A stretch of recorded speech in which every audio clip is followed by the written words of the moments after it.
Bonjour à tous, on se retrouve dans cette vidéo pour la correction de l'exercice numéro 2 du devoir maison. Alors dans cet exercice numéro 2, on me donnait une fonction f de x égale x au carré plus 2x plus 1, c'est-à-dire on me donne l'expression algébrique de la fonction, la formule de calcul tout simplement. On me dit que cette fonction est définie sur moins 4, 2, donc c'est ce qu'on appelle l'ensemble de définition de la fonction, de moins 4 à 2. Vous pouvez aller voir dans la correction de l'exercice numéro 1 pour voir ce que c'est que l'ensemble de définition. Je vous le rappelle ici, tout simplement, on va prendre des valeurs de x comprises entre moins 4 et 2. Première question, on vous demandait l'image de moins 1. Pour trouver l'image d'un nombre, eh bien, tout simplement, je vais calculer f de ce nombre. Ici, je vais calculer f de moins 1. Comment? Eh bien, tout simplement en remplaçant x par moins 1. Ce qui va me donner f de moins 1, je remplace x par moins 1. Donc moins 1, attention, entre parenthèses au carré, plus 2 fois x, c'est-à-dire 2 fois moins 1, plus 1. Alors ici, je vais prendre la calculatrice pour faire ce calcul.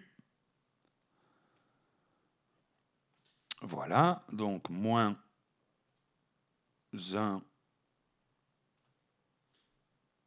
au carré, plus 2 fois moins 1, plus 1.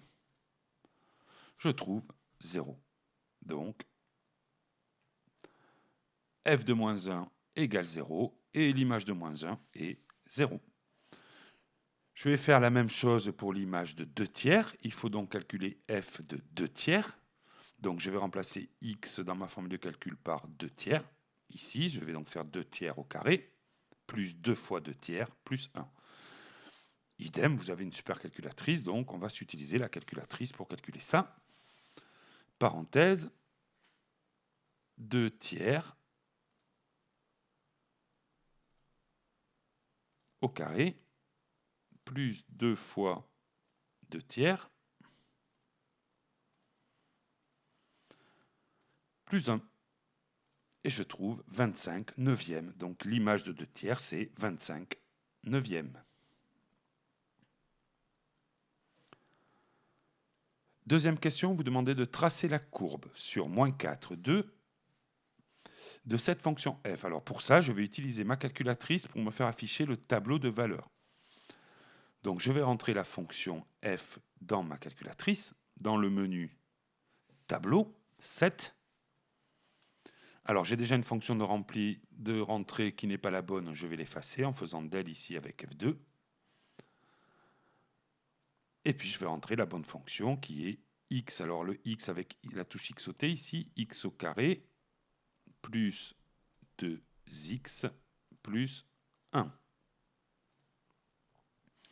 Ensuite, je vais régler l'ensemble de définition de moins 4 à 2 avec le 7 ici, avec F5.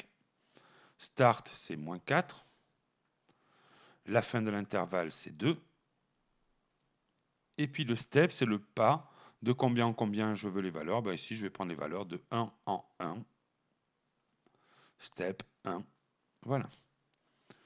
Exécute, exécute. Et puis ensuite, je vais me faire afficher le tableau de valeurs avec F6 ici. Voici le tableau de valeurs de cette fonction. Pour x égale moins 4, y vaut 9. Tout simplement, ça veut dire que l'image de moins 4, c'est 9. D'ailleurs, je peux vérifier l'image de moins 1, comme j'ai trouvé dans la première question, c'est bien 0. Alors, une fois que j'ai ce tableau de valeurs, eh bien, je vais aller sur mon graphique. Et puis, je vais placer les points.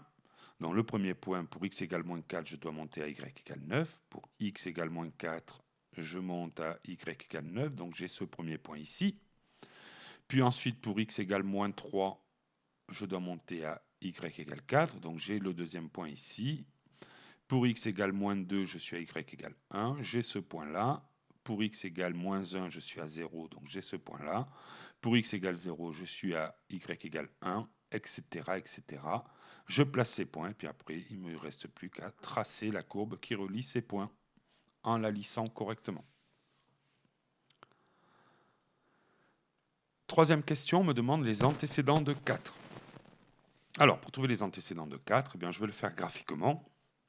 Je vais me placer en y égale 4. Donc c'est-à-dire en 4 sur l'axe des ordonnées. Ici, je vais me tracer une droite horizontale qui passe par 4. La voici ici en bleu. Et puis je regarde où cette droite coupe la courbe. Elle coupe la courbe ici, c'est-à-dire pour la valeur de x égale moins 3, et puis elle coupe la courbe ici pour la valeur de x égale 1. Donc les antécédents de 4 sont moins 3 et 1. Voilà la réponse, moins 3 et 1. Pour les antécédents de moins 1, je fais la même méthode.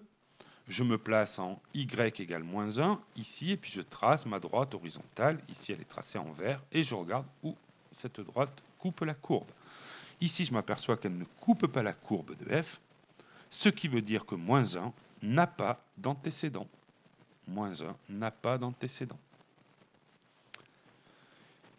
Question 4, on me demandait de déterminer la parité de f, à savoir si f est pair ou impair ou aucune des deux.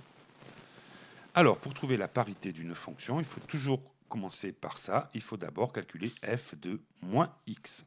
Tout simplement en remplaçant dans la formule x par moins x. Je vous l'ai fait ici. Donc, je remplace dans la formule x par moins x. Donc, le x au carré va devenir moins x entre parenthèses au carré, plus 2 fois x, donc 2 fois moins x, plus 1. Ensuite, j'enlève les parenthèses et je simplifie le calcul. Moins x le tout au carré, bah, ça fait moins x fois moins x. Moins par moins, ça fait plus, le moins disparaît. Et puis x fois x, ça fait bien x au carré. 2 fois moins x, ça fait bien moins 2x, et puis plus 1.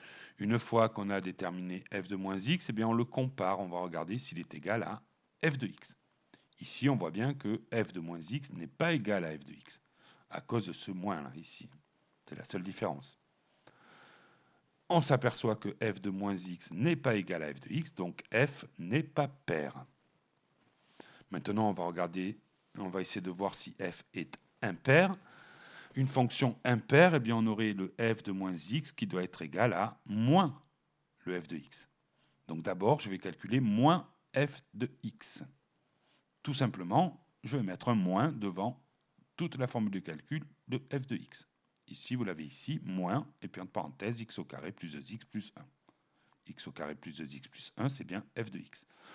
Ensuite, je vais enlever la parenthèse. Alors, je vous rappelle la règle de suppression des parenthèses. Quand il y a un moins devant, je prends les nombres qui sont dedans, la parenthèse, et je change leur signe. Le x au carré ici, il est positif. Il n'y a pas de signe, donc il est plus, mais comme il y a le moins devant la parenthèse, il va devenir moins x au carré. Le plus 2x va devenir moins 2x, et le plus 1 va devenir moins 1. Donc, moins f de x, c'est égal à moins x au carré, moins 2x, moins 1. Je compare maintenant mon moins f de x ici avec mon f de moins x, et je m'aperçois qu'ils ne sont pas pareils, ils ne sont pas égaux. D'accord? Il y a ici, dans moins f de x, il y a un moins devant l'x au carré, et puis c'est pas plus 1, mais moins 1. Donc, ils ne sont pas du tout égaux. Je m'aperçois que f de moins x est différent de moins f de x, donc f n'est pas pair. Et j'en conclus sur la parité de f. On en conclut donc que f n'est ni pair ni impair. Elle n'est aucun des deux. Voilà, cette vidéo est terminée et on se retrouve dans la vidéo pour la correction de l'exercice numéro 3.